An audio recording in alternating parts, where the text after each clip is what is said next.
The Profane Exhibit. Donc on commence à connaître le concept avec les B.I.F.F.F et avec le collectif. Et donc l'union fait la force, comme on dit chez nous, et surtout quand l'union est faite de Uwe Boll, Ruggero Deodato, Cannibal Holocaust, Nishimura, The Hell Driver, Richard Stanley, Hardware, mais qui avait également fait le workshop ici en 2003. David Bond et Manda Manuel.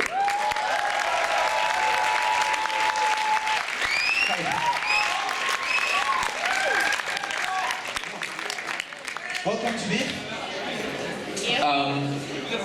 So do not accept that. Do not. It is. In a moment it will start moving by itself. Yeah. How did you get to get all those great people working on your project? How do you do that? Well, There's a fun I apologize. What we did is we started off with a short, and me and Manda just, I guess, decided that the short wasn't good enough for us. So we made 2 shorts, and then we sent out more emails, and by the time 6 months had come by, we had 29 directors that wanted to be part of the project, and I was like, okay, what can we possibly do? So we just talked to every director, and we tried to raise some money. Dus we zijn begonnen met 1 kortfilm en dan 2 kortfilms en toen begon de bal te rollen. Ze kregen meer en meer regisseurs die mee wilden doen, tot 29 regisseurs kregen. But you got 29 directors, that's too many, you had to make a selection. Okay, so you only kept the best, I suppose? You hope so. Good. How do you coordinate something like that? It's all over the planet. It's USA, Canada. We have people from Japan, Great Britain.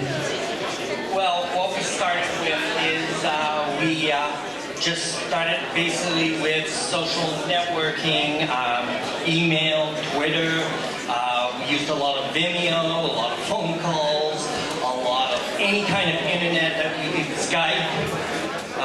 But basically what we did is we convinced everybody to basically sit in rooms all over the world, and every day we'd get emails or rushes or you name it, and we would try to put the project together. You were based in Canada, yeah? Yes, we're based in Canada. We have part of our operations in Los Angeles, and we just got our new operation starting in Ireland. Donc eux étaient au Canada pour commencer et ils coordonnaient tout par Skype, Internet, réseaux sociaux, ils recevaient des rushs par Internet, par Vimeo, etc. Et c'est comme ça qu'ils ont pu coordonner tout ça. Ils ont maintenant également du bureau à Los Angeles et en Irlande. You both wrote segments or the whole thing? How did it work? What did you write exactly? Started off with David giving a concept called the sandbox, and he let me play around. You move your arm. He let me play around in like what I would do with this concept of a story, and then where I would just run with it and create a story, do a lot of research. I tried to invest into the different cultures. We're dealing with a lot of cultures. And so it just kind of went from there with the evolution of it, from my story then to the director, then to the screenplay. So it was all a collaborative effort too. Donc en gros, ils ont créé cette espèce de surface, de plateforme de travail qu'ils appelaient le bac à sable. David donnait des idées, elle commençait à faire des recherches, une première écriture, elle envoyait ça à un réalisateur qui allait retravailler la matière première et ça donne le film qu'on a à l'écran. Thank you very much guys, we'll see you at the Q&A here in this very room after the film.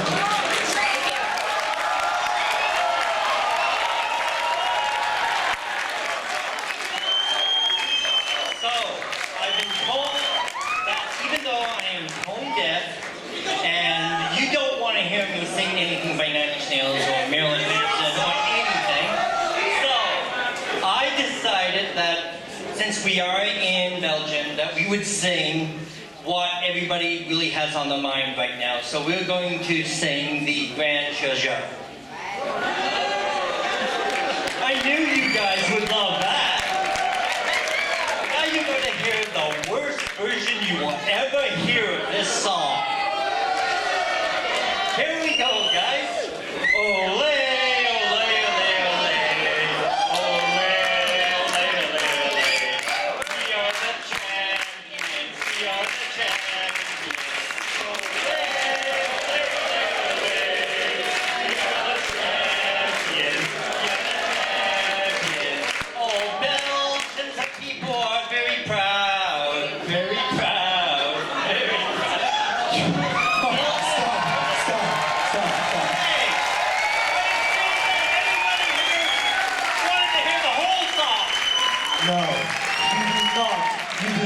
destroy the grand Jojo like that.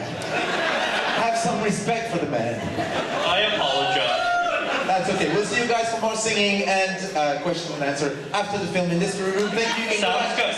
I always find that when we sit to do these Q&As after, when we show 1 or 2 segments, we usually get an audience that just is very quiet. What you're looking at right now, of course, is a rough cut. There is still a wraparound segment. There's missing 2 segments, which are still being edited as we speak. We just finished this cut on Saturday morning. And then we basically had to compress it, get on a plane, and take, 24-hour flight to Brussels. So we do apologize that you do not have all the segments. And like we're probably about a month and a half out. You figured that? The great thing about it is what you will get to see is you will get to see Richard Stanley's segment, which that is probably the hardest piece that we probably did. We had convinced Richard to go to Rwanda, and he basically paid off some rebels, and he is basically going to the Vilingo Mountains and basically produce a piece of cinema verite, which is part documentary, part narrative. And that will be the crowning glory, I will think, of Profane Exhibit. But I always talk too much, and Manda always just does that. So I know we have to keep this quick, so let's go on to the questions. I was wondering, where do all those Baudelaire quotes come from? Why did you choose them? Manda is amazing. Baudelaire is one of my favorite poets, and Manda will sit there and she basically tore apart every book there was of Baudelaire, and we were trying to find this kind of cohesiveness with the perfect quote for each one. The reason is this is because the original wraparound deals with cafe life, and the Baudelaire quotes, I think, are the purest moment of the nature of corruption, and I think that it is the perfect idea of looking at the past, the present, and then the future, and mixing all 3 together. So all these quotes, they came at the end and not beforehand? I think they came after the fact, yes. Yeah. And how much freedom did everyone have? Not a lot with me and David as the producers. Tell me something more about that. So, what did they have to work with? Was there a story they had to work with already? Certain themes, budget? Okay, let me describe the sandbox.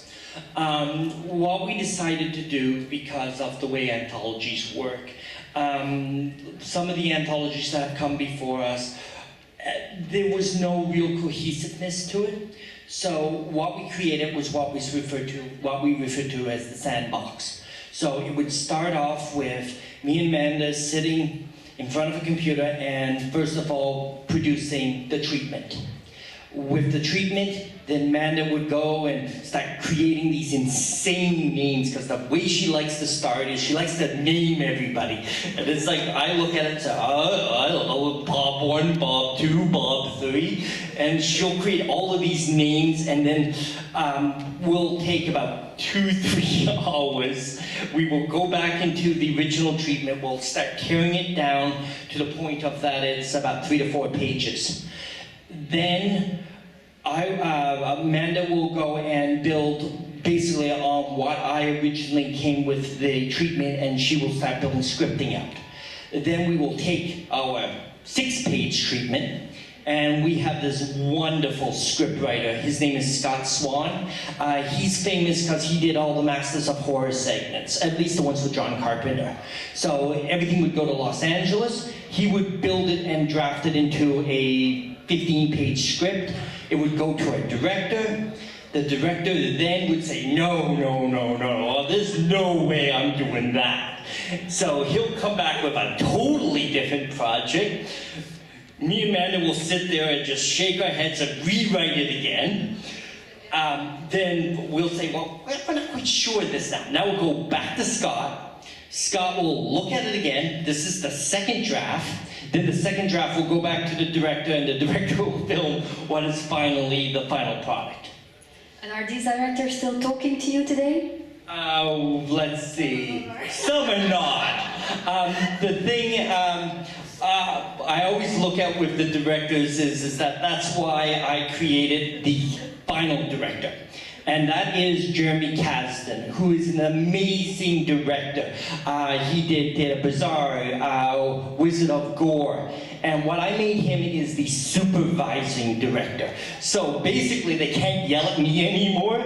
I basically handed everything to a director and said, okay, you have all this wild footage from all these directors. Now make it a movie for me. So basically because he, being a director as well as an editor, he goes through each segment and starts crafting the visual sense of each of these directors' experiences into something that's more cohesive. And I suppose the two of you also went to every set to control everything, or not really? No. Skype. Why not? Skyping. Skyping. There's a Skype, there's a lot of... Yeah. there's a barrier that we have. The thing that a lot of people... There was a barrier with budgets and deadlines and such, so we can make it all, unfortunately. And what is the budget for each segment? Each segment, let's see. So if we're... Between 5 and 30,000. Yeah, that's one of the things a lot of people don't understand, and Profane is a little different than, let's say, your average horror film, because it's basically me and Manda financing this with a couple of great investors that we found along the way. But it's one of those, there's one of our executive producers. But the thing about Profane is that it is like a labor of love. There is no studios behind us. It is just us and pure determination. And it's just basically fight tooth and nail. And we've been at this 3 years now, and we're finally done. Well, we're not finally done, but we're done in 2 months. But so hopefully, it will be what we originally envisioned it to be. And which segment was the most challenging to make, apart from the Richard Stanley one then? Oh. You can answer that. No, I think originally it was, Mana, the original one, because that was before we had a vision of it being an anthology, and we wanted more. So we're still actually playing around with it. You didn't get to see Mana this evening. Plus, I acted it, and so I find that one was a bit more harder, especially I had to perform under such measures, doing stuff that nobody else would do, so I had to step in and do some unspeakable things to unspeakable people. Also, and Taffetti Corm that you see tonight was a really hard one because I envisioned with Mother Magda at Taffetti Corm, that was the Italy one, about getting our shot at the Vatican, and we actually got as close to the Vatican as possible, and I didn't think that was a possibility, but it was. Actually, I'll explain that one. That is a gonzo shot. Yeah, that's us basically using handycams and roaming around Rome trying to not get arrested. I give all the props to Sergio Stavetti for that one, because I wouldn't have had the nerve with the Swiss Guard and out roaming around and just trying to shoot a film, like here and there, and actually have actors there, and just so it pulls off so it looks like we actually shot in the Vatican. And I'm sure the two of you must have a favorite segment as well. Currently, mine is still the last segment, Sins of the Father, with Nacho Vilanco. Yes. Mine is the one that's not seen. It's cold, which is Richard Stanley's. We've spent a lot of time. We had the budget put in a bank account like close to February of last year, and we're still just dealing with logistics. Let's see if there are some questions in the audience. Est-ce qu'il y a peut-être des questions dans le public? Oui? Can I ask in English? Yeah, sure.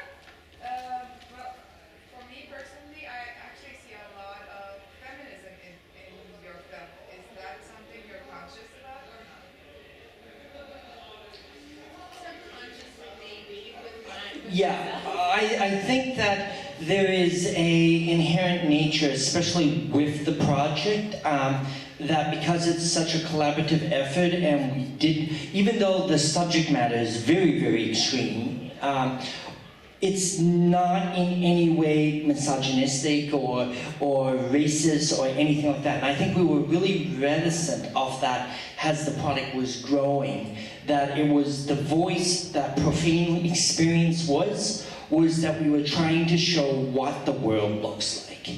And by doing these kind of films, we were just trying to show reality. And if you show reality in its right way, it is truth. And I don't like labels like, you know, is the film racist or feminist or misogynist or any of those kind of terminology. I think what it really shows is this is the reality of the world. It is a very, very dark place.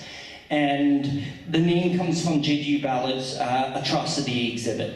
And I think that that is what we're trying to move forward, is the idea that what we're looking at is the truth of the place, of the world around us. Okay, there's another question. Well, you say that, but in the movie, it's mostly women being subjected to the extreme violence or profanity. It's only in the last segment where we see it being dealt with by men. I think she hasn't seen Manny yet, so Yeah. that segment is all about women on And men. Toshka, Okay. and Toshka's the same way. So if you look, and Colton is the same way because it's a women protagonist. Yeah, so I mean, yeah. Peut-être encore une question? Another question? So, no? How did the two of you end up collaborating together anyway?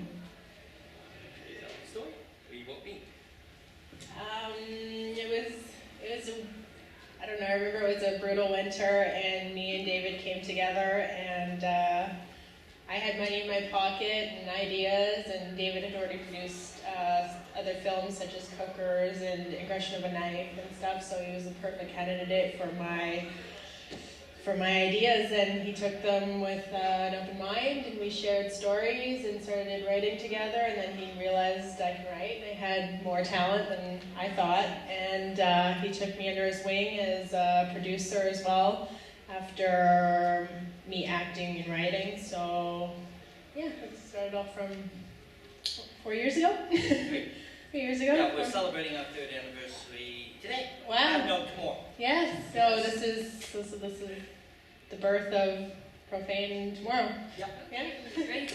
And the next project will be rather similar, the book, but that's Yes. more Italian, I think. Oh yeah, the book, which is, we're having fun with that right now. Basically what we're trying to do is to start with the first footsteps towards rebuilding the Italian industry, and we have such great talent involved. We have like some of the greatest directors that Italian cinema has ever seen. We have some amazing actors that are coming in from America. We have some amazing actors that are genre favorites from Italy. So I think that the book will be a very good history lesson plus a signpost for the future of where we see international.